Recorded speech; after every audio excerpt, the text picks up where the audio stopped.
भौतिक विज्ञान में जिन राशियों में केवल परिमाण होता है और दिशा नहीं होती, उन्हें अदिश राशि कहा जाता है। इसके कुछ प्रमुख उदाहरण हैं द्रव्यमान, चाल, आयतन, कार्य, समय और ऊर्जा। परीक्षा के दृष्टिकोण से कुछ अपवाद भी याद रखने चाहिए, जैसे विद्युत धारा, ताप और दाब, क्योंकि इनमें दिशा का आभास होने के बावजूद ये भी अदिश राशियां ही मानी जाती हैं। इसके विपरीत वैसी भौतिक राशियां जिन्हें पूर्णतः व्यक्त करने के लिए परिमाण के साथ साथ दिशा का होना भी अनिवार्य है, सदिश राशि कहलाती हैं। ये राशियां सदिश योग के निश्चित नियमों का पालन भी करती हैं। सदिश राशियों के प्रमुख उदाहरणों में वेग, विस्थापन, बल, त्वरण, संवेग, आवेग और चुंबकीय क्षेत्र शामिल हैं। अब बात करते हैं दूरी की। किसी दिए गए समयांतराल में वस्तु द्वारा तय किए गए मार्ग की कुल लंबाई को ही दूरी कहा जाता है। यह एक अदिश राशि है क्योंकि इसमें कोई निश्चित दिशा नहीं होती। दूरी की एक विशेष बात यह है कि ये सदैव धनात्मक होती है और कभी भी शून्य नहीं हो सकती। दूरी से अलग एक निश्चित दिशा में दो बिंदुओं यानी प्रारंभिक और अंतिम बिंदु के बीच की सबसे छोटी या लंबवत दूरी को विस्थापन कहते हैं। दिशा निश्चित होने के कारण ये एक सदिश राशि है। विस्थापन का मान धनात्मक, ऋणात्मक या फिर शून्य भी हो सकता है और इसे मापने का एसआई मात्रक मीटर होता है। वस्तु द्वारा प्रति सेकंड तय की गई दूरी को चाल कहते हैं, जो गति की दर को दर्शाती है। चाल निकालने का सूत्र दूरी को समय से विभाजित करना है, यानी चाल इक्वल्स दूरी अपॉन समय। ये एक अदिश राशि है और इसका एसआई मात्रक मीटर प्रति सेकंड, मीटर पर सेकंड होता है। संपूर्ण यात्रा के दौरान औसत चाल निकालने के लिए दो महत्वपूर्ण सूत्र हैं। यदि कोई वस्तु आधी आधी समान दूरी क्रमशः v1 और v2 चाल से तय करती है, तो औसत चाल का सूत्र 2v1 v2 upon v1 plus v2 होता है।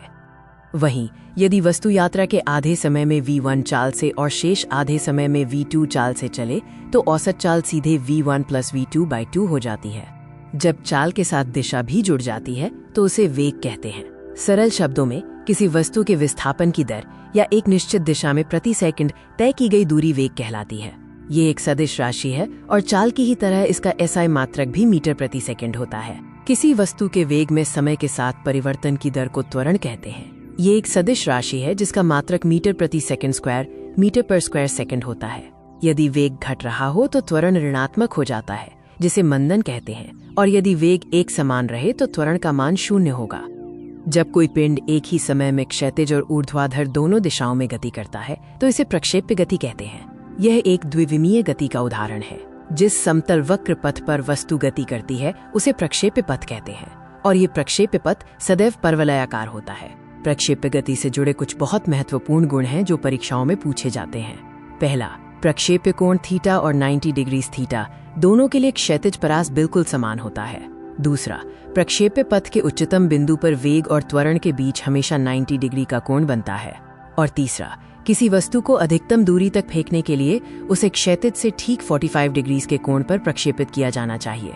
वृत्ताकार मार्ग पर होने वाली गति को वृत्तीय गति कहते हैं। यदि इस मार्ग पर चाल समान रहे तो ये एक समान वृत्तीय गति कहलाती है। हालांकि ये एक त्वरित गति होती है क्योंकि वृत्ताकार पथ के प्रत्येक बिंदु पर वस्तु के वेग की दिशा बदलती रहती है। यदि घुमाते समय डोरी टूट जाए तो पत्थर स्पर्श रैखिक दिशा में सीधा उड़ जाता है।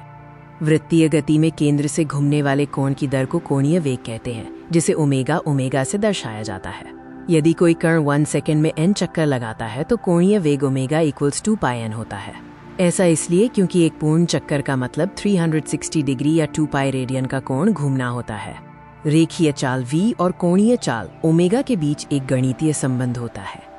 यदि वृत्ताकार मार्ग की त्रिज्या r है और 1 सेकंड में n चक्कर लगते हैं तो 1 सेकंड में चली गई दूरी यानी रेखीय चाल 2πrn होती है। चूंकि 2πn कोणीय वेग होता है इसलिए सूत्र बनता है v equals omega times r, अर्थात रेखीय चाल हमेशा कोणीय चाल और त्रिज्या के गुणनफल के बराबर होती है। न्यूटन का प्रथम गति नियम बताता है कि बाह्य बल के अभाव में कोई भी वस्तु अपनी विरामावस्था या एक समान गति की अवस्था को बनाए रखती है। इसे गैलीलियो का नियम या जड़त्व का नियम भी कहते हैं, और ध्यान रहे इसी नियम से बल की परिभाषा प्राप्त होती है। ठहरी गाड़ी के अचानक चलने पर यात्री का पीछे झुकना या कंबल को डंडे से पीटने पर धूल के कणों का गिरना इसी जड़त्व के कारण होता है। किसी वस्तु के द्रव्यमान और उसके वेग के गुणनफल को संवेग कहते हैं। संवेग का सूत्र P इक्वल्स mv होता है। ये एक सदिश राशि है और इसे मापने का SI मात्रक किलोग्राम मीटर प्रति सेकंड होता है। न्यूटन का द्वितीय गति नियम संवेग और बल के बीच संबंध बताता है। इसके अनुसार वस्तु के संवेग में परिवर्तन की दर उस पर आरोपित बल के समानुपाती होती है और ये परिवर्तन बल की दिशा में ही होता है। यदि m द्रव्यमान पर बल F लगाने से त्वरण a उत्पन्न हो तो F = ma का व्यंजक प्राप्त होता है। अर्थात न्यूटन के दूसरे नियम से हमें बल का व्यंजक या सूत्र मिलता है। न्यूटन के तृतीय गति नियम के अनुसार प्रत्येक क्रिया के बराबर परंतु विपरीत दिशा में प्रतिक्रिया होती है। इसके कुछ व्यावहारिक उदाहरण हैं। बंदूक से गोली चलाने पर पीछे की ओर धक्का लगना, नाव से कूदने पर नाव का पीछे हटना और रॉकेट का उड़ना भी इसी नियम पर आधारित है। संवेग संरक्षण का सिद्धांत कहता है कि यदि किसी निकाय या समूह पर कोई बाह्य बल कार्य नहीं कर रहा हो तो उस निकाय का कुल संवेग हमेशा नियत रहता है। इसका परिणाम ये है कि किसी टक्कर के पहले और बाद का कुल संवेग आपस में बराबर होता है। रॉकेट का प्रक्षेपण भी इसी संवेग संरक्षण के सिद्धांत पर ही आधारित होता है।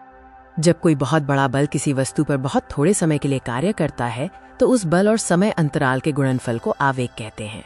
सूत्र के रूप में आवेग बल और समय के गुणनफल के साथ साथ वस्तु के संवेग में परिवर्तन के बराबर भी होता है। ये एक सदिश राशि है जिसकी दिशा बल की दिशा में होती है और इसका SI मात्रक न्यूटन सेकेंड NS होता है।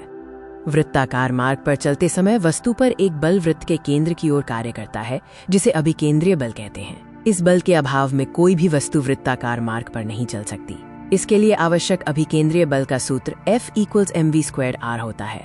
मोड़ पर साइकिल सवार का अंदर की ओर झुकना इसी बल की वजह से होता है। अपकेंद्रीय बल एक छद्म बल या जड़त्वीय बल है जिसे न्यूटन के नियमों को लागू करने के लिए माना गया है। इसकी दिशा हमेशा अभिकेंद्रीय बल के ठीक विपरीत यानी बाहर की ओर होती है। प्रमुख रूप से कपड़ा सुखाने की मशीन और दूध से मक्खन निकालने की मशीन इसी अपकेंद्रीय बल के सिद्धांत पर काम करती हैं।